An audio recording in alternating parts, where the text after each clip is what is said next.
Hey, we're going to get going here this week. It's Tuesday. Next week, we're probably going to be waiting a little bit to put out our webinar because there's a USDA report out next Tuesday. So it might be a little bit later in the day. But again, we're going to be consistent and get these things out on every Tuesday. Today we just kind of want to give you both sides of some markets in here right now. I mean, there's some bullish aspects out there. There's some bearish aspects. I just think it's good to look at both sides and give both sides some proper balance. The one thing when you're looking at a bullish market in here, the one that really has to stick out to you is the oat market. I mean, this oat market has had a phenomenal rally. We talked about it last Tuesday, and what you need to realize is over the last 7 days, front month oats has rallied over $1 a bushel. We also mentioned last week that if we looked at a market running 30% above their previous high, that would peg an upside move to 785. We have that on the line of the chart here. We're not saying this is an exact high in here on oats, okay? But it's a level that would be a target in here.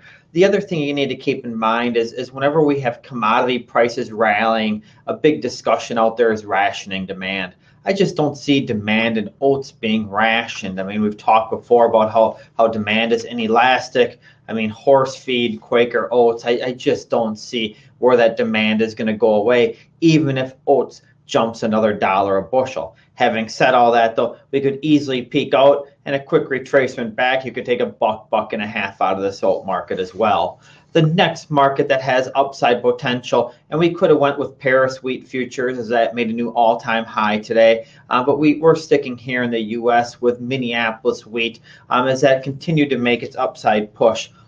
Oats rallied $1 over the last 7 trading days, but Minneapolis wheat wasn't far behind, gaining about 70 cents a bushel. We read MINN wheat similar to oats, where we just don't think this rally in here right now is rationing demand. I mean, it is human consumption for hard red spring wheat. And granted, okay, we could get a little demand slowing down in here right now, but this is a market that could continue to run as well if you have the spec buying in here and this demand, as we don't see it really slowing down. The other thing we want to point out is that both MINN wheat and oats are one of the lower volume traded markets. So it seems like the lowest volume ones are currently the hottest ones out there. Let's get over to the energy market here. Crude oil made a new contract high last week. This week we're trying to hold together in here and stabilize. If you're bullish on corn in here, you've got to be bullish on crude oil. Okay, bullish crude oil is bullish ethanol is bullish on corn. As you look to a corn chart in here now, as we had this recent push up to the 585 area near that spike high back in August, this market has been led up not only because of spring wheat or oats, but also the strong ethanol margins and the strong grind we're seeing in here on corn. I think that if corn's going to continue to move up, we need energy prices to continue to make that next level up.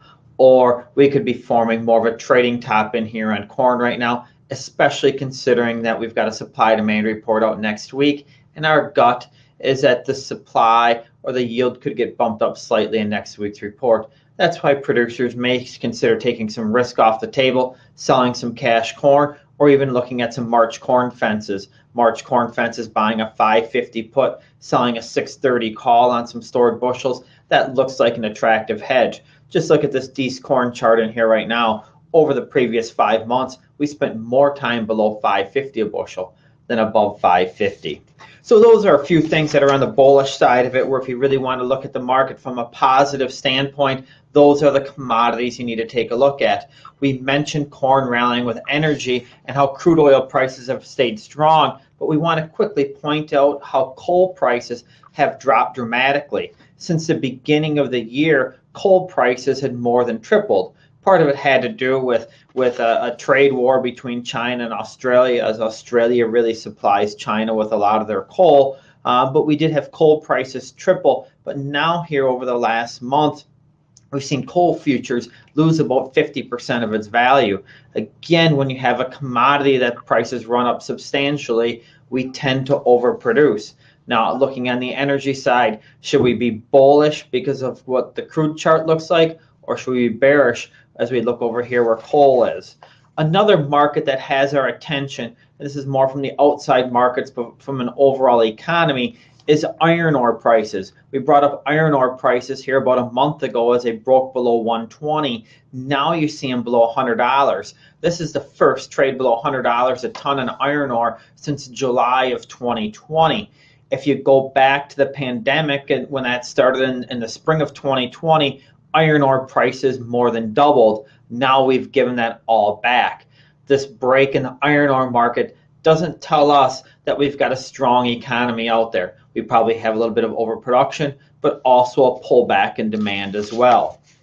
When we get back to the agricultural markets, the first one that has really swung down is the bean side of it, as bean prices recently traded to a 12-month low. What has gone on in beans? We've got a big crop here in the U.S. We got a favorable start to South America, and we're seeing demand pull a little back a little bit and respond to the higher prices.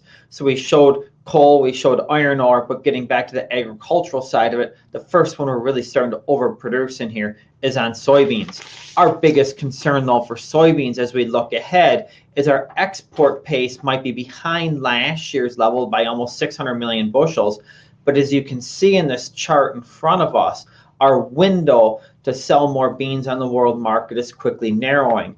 What I have here is where U.S. export prices are at compared to Brazil. And as you can see for December of 2021, over the next 2 months, U.S. beans are at $13.70. Brazil's around $14. We're 30 cents cheaper. We're going to get export business. As you get to January of 22, you're seeing U.S. beans, the most recent quote was $13.56. Brazil's at $13.47. Now all of a sudden Brazil beans are a little bit cheaper than the U.S. Okay, for the month of January, and you're down to less than a dime. I mean, you're going to have the freight rate advantage here or there. So you'd have to say in January it's a flip of a coin. The problem though for beans is when we get to the February time frame and you see Brazil beans are offered nearly 60 cents a bushel cheaper than the U.S. Our window to export beans is narrowing up in a hurry. We are troubled by this bean market, and we're specifically troubled by beans when we look at how other commodities have rolled lower when there is some overproduction. Now, as we want to wrap up here today, I think if you want to be bullish this market, you want to look at upside leaders, you really still got to focus on wheat, specifically spring wheat, oats. They're the upside leaders in here right now. Their demand is inelastic. This rally is not slowing down demand, and we've got relatively tight supplies.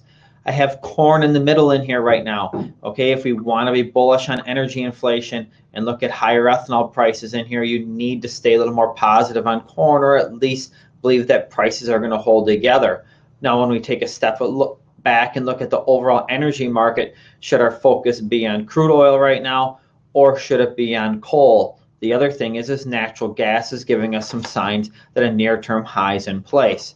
On the ag markets, we have to admit soybeans are the first commodity that we are overproducing. The issue we have with beans, and as we look ahead to 2022, is the current bean price is actually encouraging more acres, not less. We think producers need to look ahead, and we're going to look at stepping up and getting some more coverage on the 2022 bean crop. At the end of the day, we think we got to look at protecting our margins in here right now, and we know things look good in wheat. We know things look good in corn on this recent rally, not so much on the bean side of it. It is not all roses out there, okay? It's not all perfect. We are starting to get some signs in here that markets are starting to turn down, and that could eventually spill over into the ag markets, especially with commodities that we tend to overproduce in a hurry. And again, beans come to the forefront there as we raise a large crop here in North America, but South America as well. Any questions or concerns, give us a call or drop us an email. Again, go to our YouTube page and give that a like. We appreciate you tuning in here this week. Have a great day.